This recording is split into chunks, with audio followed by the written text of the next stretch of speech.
पे अब पिछले टॉपिक में जो पिछला लेक्चर था उसमें हम लोगों ने बात करी थी कि टिश्यूज क्या होते हैं, प्लांट टिश्यूज।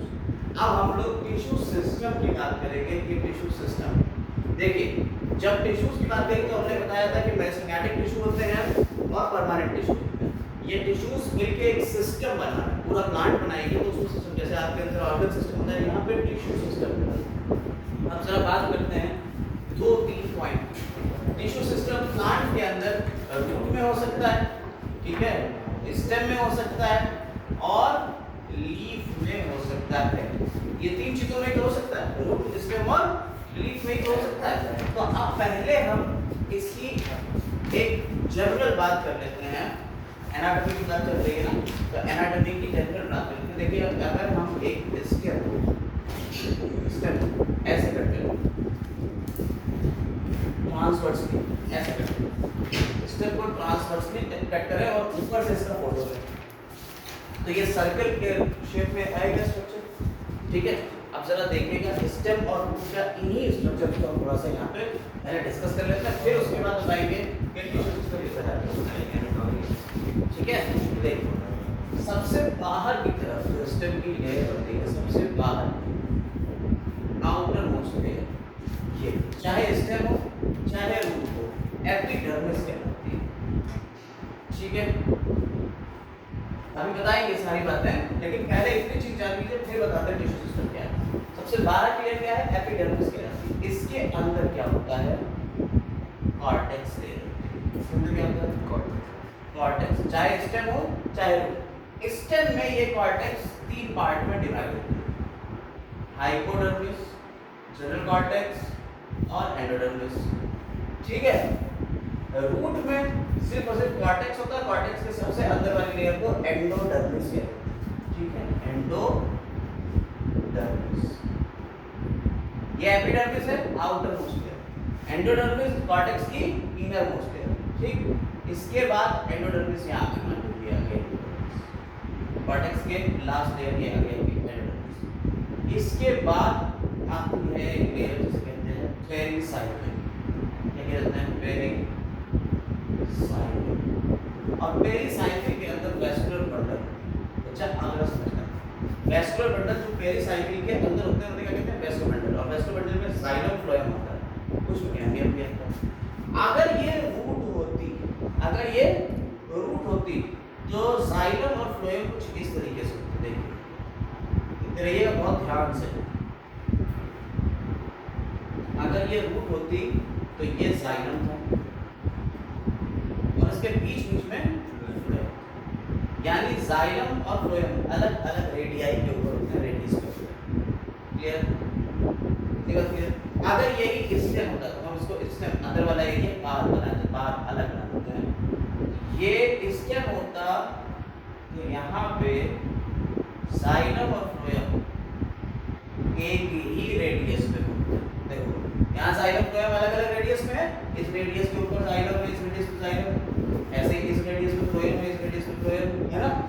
लेकिन यहाँ बाहर की तरफ फ्लोएम, अंदर की तरफ जाइलम और बीच में कैविटी है, फिर फ्लोएम जाइलम और कैविटी, लाइकवाइज फ्लोएम जाइलम और कैविटी, फिर फ्लोएम जाइलम और कैविटी, जाइलम अंदर फ्लोएम बाहर, जाइलम अंदर फ्लोएम, समझ में आया? ये स्ट्रक्चर, ये किसका हो गया, स्टेम का हो गया, ये किसका हो गया, रूट का हो गया, ठीक है। अभी वैस्कुलर बंडल्स के बारे में बात करेंगे डिटेल में, लेकिन एक छोटी सी बात पहले समझ लीजिए ताकि हम चीजों को समझा पाए। जो मिड पोर्शन है इसका, देखिए वेल डेवलप्ड मिड पोर्शन, उसे कहते हैं हम वेल्स, स्टेम का ना, हाँ ये स्टेम लिखा तो गया और इसमें भी फिर समझ में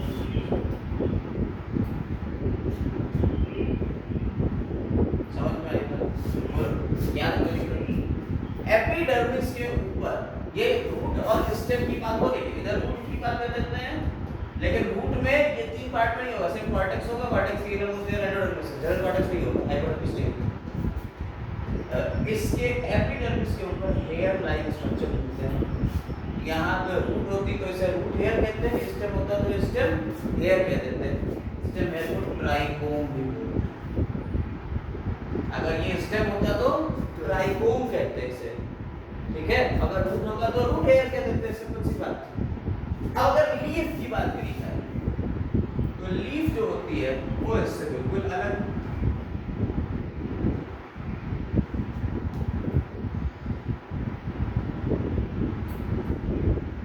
लीफ में बाहर की तरफ लीफ, चूंकि हम दो तरीके की लीफ होती है, मोनोकॉट लीफ, एक dicot leaf. Dicot leaf dorsiventral leaf होती है, मोनोकॉट लीफ आइसोबाइलेटरल लीफ होती है। बता चुके हैं, इसको पहले बता चुके हैं। डॉर्सी वेंट्रल लीफ यानी डॉर्सल सरफेस और वेंट्रल सरफेस। अब ये डॉर्सी वेंट्रल लीफ बनाएंगे। इसमें क्या होता है, अपर एपिडर्मिस और लोअर एपिडर्मिस, दो एपिडर्मिस होती है, ऊपर की तरफ है, नीचे की तरफ। नीचे स्टोमेटा, ठीक है, हाँ। अपर एपिडर्मिस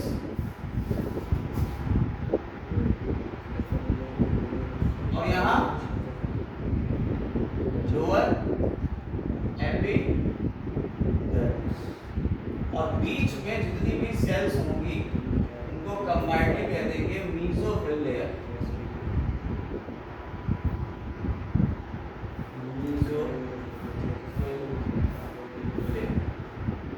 समझ में आई बात है?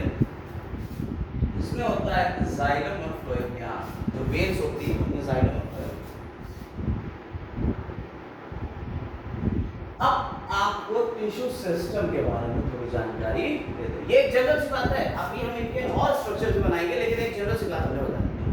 अब टिश्यू सिस्टम के बारे में चलते हैं, कितने तरीके के टिश्यू सिस्टम, और इसमें ये टिश्यू सिस्टम है क्या, यहाँ पे कुछ है टिश्यू सिस्टम कि नहीं, आओ देखते हैं। सबसे पहला टिश्यू सिस्टम है एपिडर्मल टिश्यू सिस्टम। दूसरा टिश्यू सिस्टम है ग्राउंड टिश्यू सिस्टम, और तीसरा है वैस्कुलर टिश्यू सिस्टम। समझ में आई बात नहीं? एपिडर्मल टिश्यू सिस्टम जो होता है, इसमें आपका अगर ये लीफ होती तो यहाँ क्या होते, स्टोमेटा भी देखने को मिलते, छोटे छोटे स्टोमेटा। लीफ होती तो यहाँ पे स्टोमेटा भी देखने को मिलते। अपर एपिडर्मिस लोअर एपिडर्मिस दोनों में मिल सकते हैं, दोनों में मिल सकते हैं, लेकिन लोअर एपिडर्मिस पे स्टोमेटा ज्यादा होते हैं। ठीक, अब आप समझिएगा epidermal tissue system. Epidermal tissue system में क्या होता है, आपकी एपिडर्मिस होती है। एपिडर्मल टिश्यू सिस्टम में क्या होता है, आपकी एपिडर्मिस आती है, चाहे वो रूट हो, चाहे वो लीफ हो, चाहे वो स्टेम हो। आप देखिए सब में आउटर मोस्ट लेयर एपिडर्मिस है। क्लियर है ये बात? क्लियर है? बोलो, यहाँ तक कोई दिक्कत? ये एपिडर्मल टिश्यू सिस्टम बना है। अब इसके ऊपर क्या क्या चीजें मिल रही है वो देख लो। अगर ये लीफ होती तो यहाँ क्या मिलता, स्टोमेटा मिलता है इस पे, है ना, और साथ ही साथ इस पे एक वैक्सी कवरिंग मिलती है जिसे कहते हैं क्यूटिकल। वैक्सी कवरिंग मिलती है जिसे क्या कहते हैं बेटा, क्यूटिकल। ये क्यूटिकल तुम्हारी लीफ में भी मिलेगी और स्टेम में भी मिलेगी। इसमें मिलेगी, लीफ में भी मिलेगी और स्टेम में भी मिलेगी, लेकिन cuticle is absent on roots. Roots के ऊपर क्यूटिकल नहीं होती है, कोई दिक्कत इसमें नहीं। ये एपिडर्मिस होगी। अब इसमें क्या मिला, स्टोमेटा मिला। ठीक, इधर लीफ में तो मिल गया स्टोमेटा। अब स्टोमेटा का स्ट्रक्चर बना के दिखा रहे हैं। स्टोमेटा, अगर ये तुम्हारा रूट होती तो क्या स्टोमेटा मिलता, नहीं मिलता। उसकी जगह पे क्या मिलते हैं, रूट हेयर मिलते। आपको रूट होती तो यहाँ क्या मिलते, रूट हेयर मिलते। और रूट हेयर कैसे होते हैं ये याद रखिएगा, यूनिसेल्युलर। रूट हेयर कैसे होते हैं, यूनिसेल्युलर होते हैं। यानी कि जो आपकी एपिडर्मिस थी, देखिए एपिडर्मिस थी, इसमें जो बैरल शेप सेल, ये सेल्स कैसे होती है, बैरल शेप, बैरल शेप, ढोलक के आकार। इन्हीं में से थोड़ा सा एक्सटेंशन निकल गया है, इसने क्या कह दिया, रूट हेयर कह दिया। यानी कि वो कंटिन्यूअस है, ये नहीं कि अलग से कोई पार्ट लगा हुआ जैसे बट स्टेम अगर नहीं होता, अगर यही क्या होता, ये तो बात हो गई रूट की। अगर यही स्टेम होता तो स्टेम में अलग से एक पार्ट होता जो मल्टी सेलर होता। कैसा होता, मल्टी सेलर पार्ट होता, और इसे हम क्या कहते हैं, ट्राइकोम। यानी एपिडर्मिस की पैरेंट शेप लेयर थी, वो सब ठीक है, ठीक है। ये पैरेंकाइमेटस सेल्स होती है, पैरेंट शेप होती है। पैरेंकाइमेटस सेल जब आगे पैरेंकाइमा ना पढ़ाते हुए पूछे तो कैसे पता चलता है, पैरेंकाइमेटस सेल्स है पैरेंट शेप में, लेकिन इसके ऊपर मल्टी सेलुलर ट्राइकोम लगा हुआ है। ट्राइकोम कैसा है बेटा? मल्टी सेलर रूट हेयर और स्टेम हेयर में यही डिफरेंस है। यहाँ यूनिसेलुलर रूट हेयर होते हैं और मल्टी सेलुलर स्टेम में होंगे। क्लियर है? नीडल लाइक तो नहीं है, लेकिन हाँ बस ये है कि आपको मिलेगा। आप अगर देखें कद्दू की बेल देखिएगा, कद्दू की बेल देखिए, कद्दू होता है उसकी बेल होती है ऐसे, ठीक है? आप उसको छू के देखिएगा, उसके ऊपर हेयर लाइक स्ट्रक्चर्स होता है, वो हेयर की यही लाइक तो यही है। अच्छा, इसके ऊपर आपको क्या मिल जाएगी? क्यूटिकल मिल जाएगी। ये क्या कर रही है? ये ट्रांसपिरेशन से लॉस ऑफ वाटर को बचा रहा है। ये दोनों की दोनों चीजें क्या बचा रही है? लॉस ऑफ वाटर, यानी ट्रांसपिरेशन में जो पानी का लॉस होगा उसे बचा रही है। हमने ट्रांसपिरेशन की डेफिनेशन बताई आपको। ट्रांसपिरेशन क्या होता है? Loss of water in the form of water vapour through the aerial part of the plant. Aerial part यानी कि जो जमीन से ऊपर की तरफ का पार्ट है उससे पानी का जो लॉस हो रहा है भाप बन के, उसे हम ट्रांसपिरेशन कहते हैं। तो जमीन के ऊपर तो यार स्टेम है, तो स्टेम से भी तो हो सकता है ट्रांसपिरेशन। तो यहाँ उसी ट्रांसपिरेशन को ये बचा देगी क्यूटिकल और ट्राइकोम। लाइकवाइज यहाँ पे भी जो क्यूटिकल की लेयर है और एपिडर्मिस के ऊपर जो स्टोमेटा है, स्टोमेटा तो ट्रांसपिरेशन कराएगी लेकिन क्यूटिकल की लेयर बचाएगी ट्रांसपिरेशन। समझ में आई बात नहीं? और हमने आपको जिम्नोस्पर्म का कैरेक्टरिस्टिक फीचर बताया था। जिम्नोस्पर्म में थिक क्यूटिकल मिलती है, बताया था। जिम्नोस्पर्म में थिक क्यूटिकल मिलती है, संकन स्टोमेटा मिलते हैं और लीफ जो होती है वो स्पाइन शेप की होती है सरफेस एरिया कम करने के लिए, ताकि ट्रांसपिरेशन लॉस बचे। बताया था हमने, याद है कुछ कि नहीं? ठीक है, चलो अब यहाँ पे आ जाते हैं वापस। एपिडर्मल टिश्यू सिस्टम यहाँ पे आपका पूरा हुआ। अब हम एक एक के बारे में बताते हैं। देखिए रूट हेयर तो बता दिए, एपिडर्मिस बता दी कि पैरल शेप है, पैरेन्काइमा की बनी हुई है। किसकी बनी हुई है? पैरेन्काइमा की बनी है, पैरल शेप है। क्या यहाँ इंटरसेलुलर स्पेस मिल रहा है? नहीं, इंटरसेलुलर स्पेस यहाँ पे नहीं मिल रहा है। और इसके ऊपर एक कवरिंग है, वैक्सी कोट है, उसे क्या कह रहे हैं हम? क्यूटिकल कह रहे हैं, जो रूट में नहीं है। ठीक, इतनी बातें क्लियर है? ये एपिडर्मिस से रिलेटेड बात हो गई। अब यहाँ एक चीज बताते हैं, स्टोमेटा। ये चीज तो याद होगी ना, चाहिए इसे अलग बना लीजिएगा बाद में, ठीक है? या अभी बना लीजिएगा। स्टोमेटा के बारे में बता देते हैं। अब अगला स्ट्रक्चर जो स्टोमेटा है, एपिडर्मिस का ही पार्ट है, एपिडर्मल टिश्यू सिस्टम का। देखिए स्टोमेटा को अगर आपने देखा हो स्ट्रक्चर इसका, तो इसमें दो सेल्स होती हैं, इन्हें कहते हैं गार्ड सेल्स। स्टोमेटा में दो सेल्स होती हैं, जिन्हें क्या कहते हैं बेटा? गार्ड सेल्स कहते हैं। और ये दो गार्ड सेल्स किडनी शेप या बीन शेप, और ये दोनों एक दूसरे को इस तरीके से पकड़े हुए होती हैं कि बीच में एक कैविटी मिल जाती है, जिसे कहते हैं स्टोमेटल पोर। ठीक है, स्टोमेटल पोर। अंदर वाली लेयर देखिएगा इसकी, इन सेल्स के अंदर वाली जो लेयर है ये थिक वॉल है। इसकी वॉल कैसी है? थिक है। और बाहर कैसी है? Thin wall. ये दोनों सेल कैसी हैं? Guard cells. पहचानेंगे कैसे? इसमें आपको क्लोरोप्लास्ट मिलेगा। ठीक है, स्टोमेटा दो तरीके के होंगे। देखिए डाइकोट लीफ बताई थी और मोनोकोट लीफ बताई थी, तो डाइकोट और मोनोकोट दो तरीके के स्टोमेटा भी अभी बताए।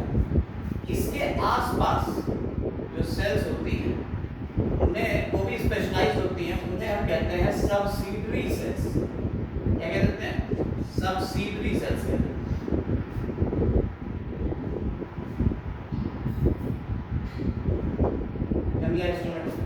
कोई दिक्कत नहीं। ये स्टोमेटल पोर, स्टोमेटल पोर, ये दो गार्ड सेल्स और ये सबसिडरी सेल्स या एसेसरी सेल्स। समझ में आएगा? गार्ड सेल्स में होते हैं क्लोरोप्लास्ट। गार्ड सेल्स में ये क्या है? क्लोरोप्लास्ट। और क्लोरोप्लास्ट का काम होता है फोटोसिंथेसिस। ठीक है, ये यहाँ खाना बना। ज्यादातर स्टोमेटा आपको डाइकोट में तो लोअर एपिडर्मिस में मिलेंगे। अगर ये मोनोकोट होता तो लोअर और अपर दोनों एपिडर्मिस में देखने को मिलेंगे। ठीक है, समझ में आई बात है? नहीं, अब जरा समझते रहना बात, धीरे धीरे सारी बातें क्लियर कर रहे हैं। स्टोमेटा का जो ये पूरा स्ट्रक्चर है, जिसमें स्टोमेटल अपर्चर अपर्चर, देखिए अपर्चर ये स्टोमेटल अपर्चर यहाँ से यहाँ तक जो खुल रहा है इस पूरे पार्ट को स्टोमेटल अपर्चर कहते हैं। स्टोमेटल अपर्चर, गार्ड सेल्स और सबसिडरी सेल्स, इन तीनों को मिला के हम कहते हैं स्टोमेटल एपैरेटस। क्या कहते हैं? Stomatal apparatus. समझ में आएगा? स्टोमेटल एपैरेटस क्या है? आपकी गार्ड सेल्स हो गई, स्टोमेटा का ये अपर्चर हो गया, और ये जो आसपास इसके सेल्स है सबसिडरी सेल्स या एक्सेसरी सेल्स, उसको मिला के हम क्या कह रहे हैं? ये पूरा स्ट्रक्चर क्या कह रहा है? Stomatal apparatus. क्लियर? ये कैसा स्टोमेटा है? ये डाइकॉट स्टेम का, डाइकॉट लीफ का स्टेम। मोनोकॉट में स्टोमेटा जो होते हैं इनकी गार्ड सेल्स जो होती हैं वो डंबल शेप। मोनोकॉट के स्टोमेटा की गार्ड सेल्स कैसी होगी बेटा? Dumbbell shape. मोनोकॉट लीफ है, उसका ये स्टोमेटा है और इसकी गार्ड सेल्स ये डंबल शेप। समझ में आई बात? कोई दिक्कत इसमें? नहीं दिक्कत होगी यार, सिंपल सी बात है, आपको देखना है समझना है। पता चला जा रहा है? ठीक है, अब जरा देखते चलिएगा। वही सारी चीजें अंदर वाली वॉल थिक, बाहर वाली थिक, इसके आसपास जो सेल्स हैं सब्सिडरी सेल्स या एक्सेसरी सेल्स हैं, ठीक है। और गार्ड सेल्स के अंदर क्या होती है? गार्ड सेल्स के अंदर क्लोरोप्लास्ट। वही तो सारी चीजें इसमें भी है, बस क्या शेप बदल गया।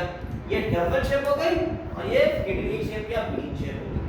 तो ये मोनोकॉट हो गई, ये डाइकॉट का हो, लीफ का हो गया। ठीक, कोई दिक्कत इसमें नहीं। सबसिडरी से एक्सेसरी सेल्स का ही नाम सबसिडरी है, ठीक है। इसमें भी ये सबसिडरी है, ये दो गार्ड सेल्स हो गई, ये एक्सेसरी सेल्स हो गई। समझ में आई बात या नहीं? बोलो कोई दिक्कत?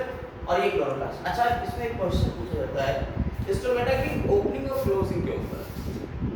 स्टोमेटा को कैसे ओपन किया जाता है और कैसे क्लोज किया जाता है, ये प्लांट कैसे होता है? देखिए इसकी दो थ्योरी। एक तो आयन एक्सचेंज थ्योरी है, पोटेशियम आयन बाहर की तरफ जाएगा और हाइड्रोजन आयन बाहर की तरफ जाएगा, पोटेशियम आयन अंदर की तरफ आएगा। और पोटेशियम आयन अंदर की तरफ आएगा तो स्टेबिलिटी मेंटेन नहीं होगा, इस वजह से पानी उसे स्टेबल करेगा, पानी अंदर हो जाएगा, ऑस्मोलैरिटी को मेंटेन करेगा। जब पानी इसके अंदर जाएगा तो क्या होगा? जब पानी इसके अंदर जाएगा तो प्रेशर लगाएगा। ये वाली तो मेम्ब्रेन मोटी है, ये धीरे धीरे खींचेगी, लेकिन ये वाली पतली मेम्ब्रेन है तो सारा प्रेशर बाहर की तरफ लगेगा। तो ये मेम्ब्रेन जो है ऐसे खींचेगी, जब ये ऐसे खींचेगी तो स्टोमेटा ओपन हो गया। तो इस तरह से स्टोमेटा ओपन होता है। दूसरा तरीका इन्होंने दूसरा तरीका ये बताया, तो आयन एक्सचेंज की बात थी, पोटेशियम आयन रिस्पांसिबल है स्टोमेटा के ओपनिंग में। क्लोरोप्लास्ट खाना बनाता है। क्लोरोप्लास्ट दिन के समय खाना बनाएगा। जब दिन के टाइम खाना बना रहा है क्लोरोप्लास्ट, तो यहाँ ऑस्मोलैरिटी ज्यादा हो जाएगी, यहाँ कंसंट्रेशन ज्यादा होगी। अब यहाँ हाई कंसंट्रेशन है, बाहर लो कंसंट्रेशन है, पानी बाहर से अंदर की तरफ आएगा। ऑस्मोसिस यही तो होती है, पानी की हाई कंसंट्रेशन से पानी अपनी लो कंसंट्रेशन की तरफ जाता है। बताया था ऑस्मोसिस, याद आया? Transport cell chapter osmosis. भाई यहाँ कंसंट्रेशन ज्यादा है, यहाँ पे आपका पानी कम हो गया, शुगर ज्यादा बन गई। यहाँ शुगर कम है, 5 चम्मच वाले से 10 चम्मच वाले की तरफ जाता है। तो यहाँ शुगर कम है, यहाँ शुगर ज्यादा है क्योंकि खाना बन गया। तो क्या होगा? पानी बाहर से अंदर की तरफ आएगा, और जब पानी अंदर की तरफ आएगा तो क्या करेगा? वो प्रेशर लगाएगा इसमें, और प्रेशर लगाएगा तो किस पे लगाएगा? वॉल पे ही तो लगाएगा प्रेशर। जब वॉल पे प्रेशर लगाएगा तो वॉल फिर से बाहर की तरफ एक्सपैंड होगी, और जब ये एक्सपैंड होगी तो ये क्या हो जाएगा? ये भी बाहर हल्का सा नीचे खींचेगा, तो क्या होगा? फिर इन जनरल ये बंद रहता है। समझ में आई बात या नहीं? बोलो कोई दिक्कत? लाइकवाइज इसमें भी सेम यही कंडीशन। तो स्टोमेटा की ओपनिंग और क्लोजिंग के लिए ये दो बातें याद रखने वाली चीज। ये तो आपका कौन सा सिस्टम हो गया? टिश्यू, एपिडर्मल टिश्यू सिस्टम खत्म हुआ। बोलो यहाँ कोई दिक्कत इसमें नहीं। अगला सिस्टम है ग्राउंड टिश्यू सिस्टम। अगला टिश्यू सिस्टम कौन सा है? Ground tissue system. आज पता हो जाएगा। हाँ, अभी खत्म हो गया इसमें।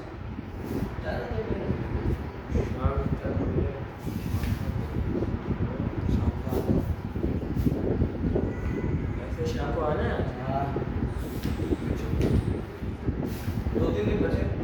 देखिए, एपिडर्मिस के बाद कौन सा आ गया? ग्राउंड। आप ये एपिडर्मिस छोड़ दो और वैस्कुलर टिश्यू सिस्टम छोड़ दो। वैस्कुलर जाइलम और फ्लोएम छोड़ दो, बाकी जो कुछ भी बचा वो क्या आया, वो ग्राउंड टिश्यू सिस्टम हो गया। आपने क्या क्या छोड़ा, आपने एपिडर्मिस छोड़ दी, एपिडर्मिस का काम तो हो गया, और वेस्कुलर बंडल्स छोड़ दो, वेस्कुलर बंडल यानी वेस्कुलर टिश्यू वाला पार्ट यानी जाइलम फ्लोएम छोड़ दो, जो कुछ भी बचा वो सब क्या आ जाएगा, ग्राउंड टिश्यू सिस्टम आ जाएगा।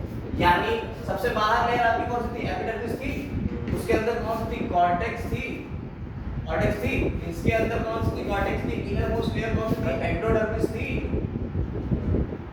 बोलो, इसके अंदर एंडोडर्मिस थी, एंडोडर्मिस के अंदर कौन सी थी, पेरिसाइकिल थी,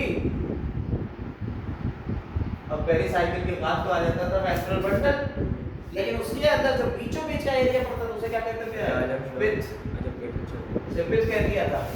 और पिच से निकलने वाली पिच रेज होती है, अगर चाहिए तो इसके में पिच रेज होती है। ये सारी चीजें मिलकर क्या बना रही है, ग्राउंड टिश्यू सिस्टम बना रही है।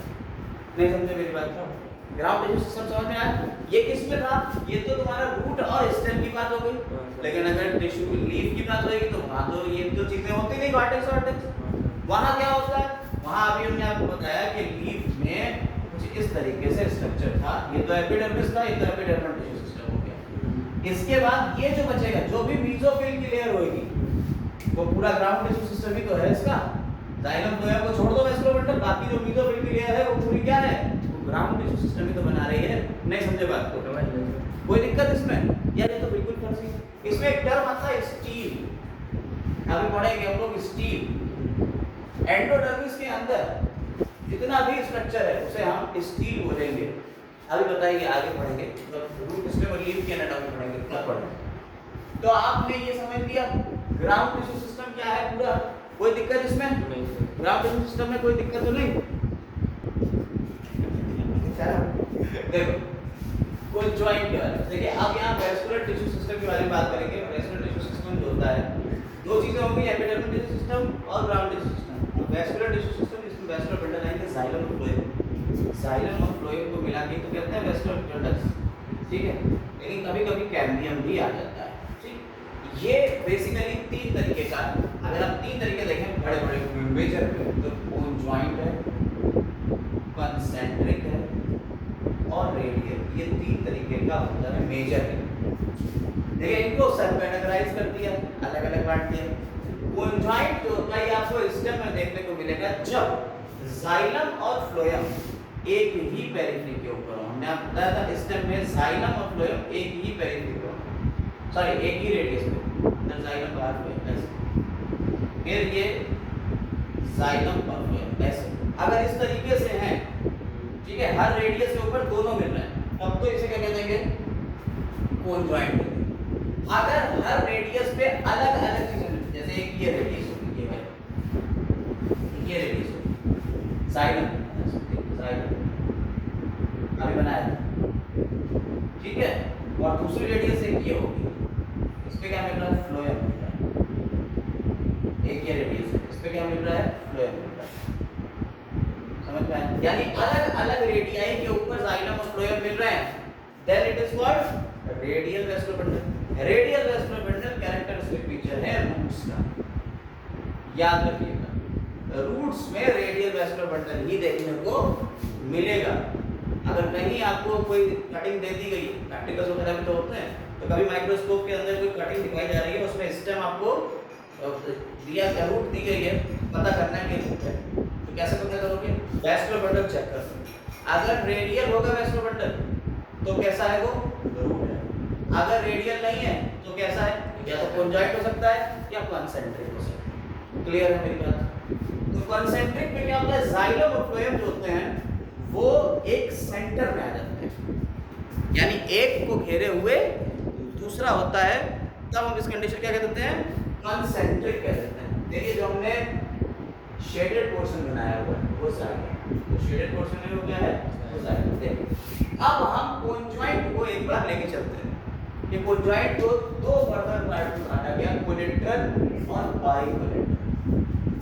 कोलेट्रल तब कहा जब फ्लोएम और जाइलम एक थे, या फ्लोएम जाइलम एक थे, तब तो हमने क्या कह दिया, कोलेट्रल कह दिया। अब इसको भी फर्दर दो पार्ट में बांटा है, एक को कहा क्लोज, एक को कहा ओपन।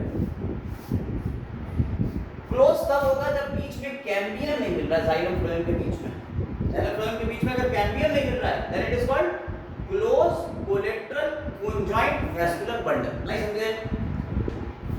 और ये कैरेक्टरिस्टिक फीचर है मोनोकॉट स्टेम का। मोनोकॉट स्टेम में भाई साहब सेकेंडरी ग्रोथ नहीं होती है, तो वहां आपको देखने को मिलेगा क्लोज जाइलम फ्लोएम के बीच में कैम्बियम नहीं आएगा। लेकिन अगर जाइलम फ्लोएम के बीच में कैम्बियम आ रहा है तो वो डाइकॉट स्टेम होगा, और इस कंडीशन कहते हैं ओपन। यहाँ सेकेंडरी ग्रोथ होगी। सेकेंडरी ग्रोथ क्या होती है?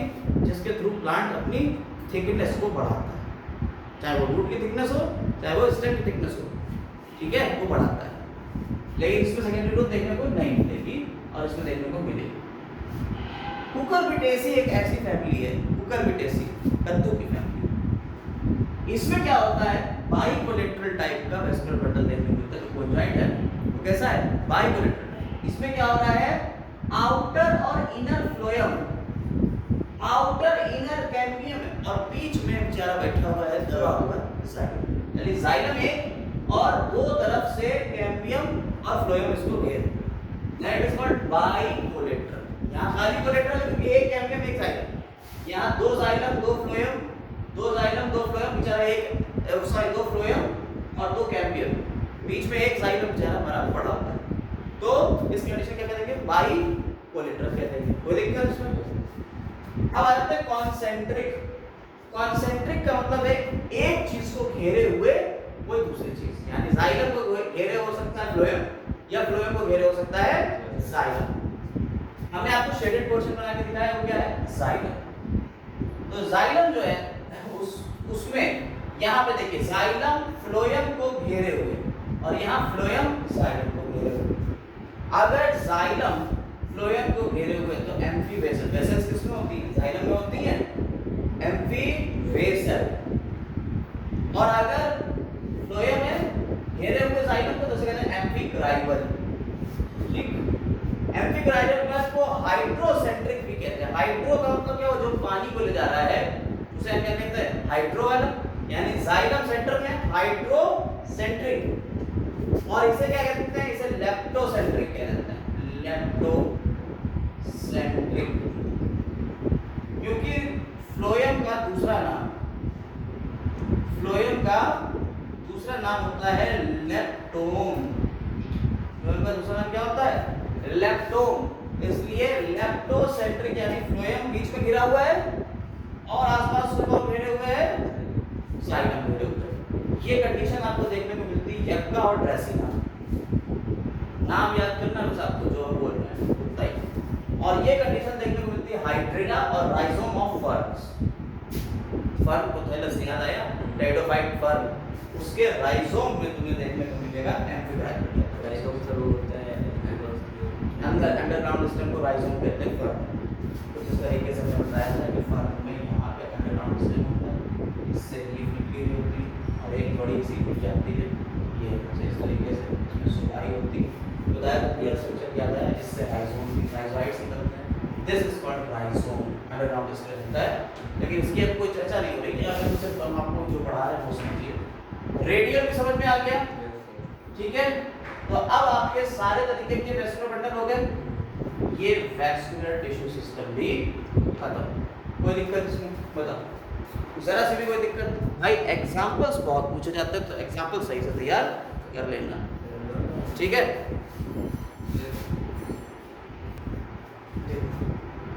Anatomy of dicot and monocot root. अगर हम बात करें डाइकॉट और मोनोकॉट रूट की एनाटॉमी की, अभी हमने आपको जनरल शुरुआत में बात बताई थी, जनरल बात बता दी थी कि सर्कल बना के, लेकिन यहाँ पे हमने एक स्ट्रक्चर आपको बना के दिखाया है। तो उस स्ट्रक्चर को कोशिश करिए बनाने की कि ये ट्रांसवर्स सेक्शन डाइकॉट रूट का, और डाइकॉट रूट में कौन सी रूट ली है? सनफ्लावर। सनफ्लावर जो है वो एक डाइकॉट प्लांट है और इसकी रूट ली। आउटर मोस्ट लेयर जो होती है वो एपिडर्मिस या एपिडर्मिस होती है, आपको बता चुका है। और ये किसकी बनी होती है? पैरेन्काइमेटस सेल की, ठीक है? पैरेन्काइमा सेल की बनी होती है। क्या इसमें इंटरसेलुलर स्पेस आपको दिख रहे हैं? नहीं दिख रहे हैं। विदाउट इंटरसेलुलर स्पेस, ठीक है, विदाउट इंटरसेलुलर स्पेस। इसी लेयर में आप देखिए कुछ एक्सटेंशंस निकल रहे हैं जिन्हें हम क्या कह देते हैं, रूट हेयर कहते हैं, पता है ना, रूट हेयर कहते हैं। ये कंटिन्यूएशन होते हैं आपके एपिथेलियल सेल्स के साथ।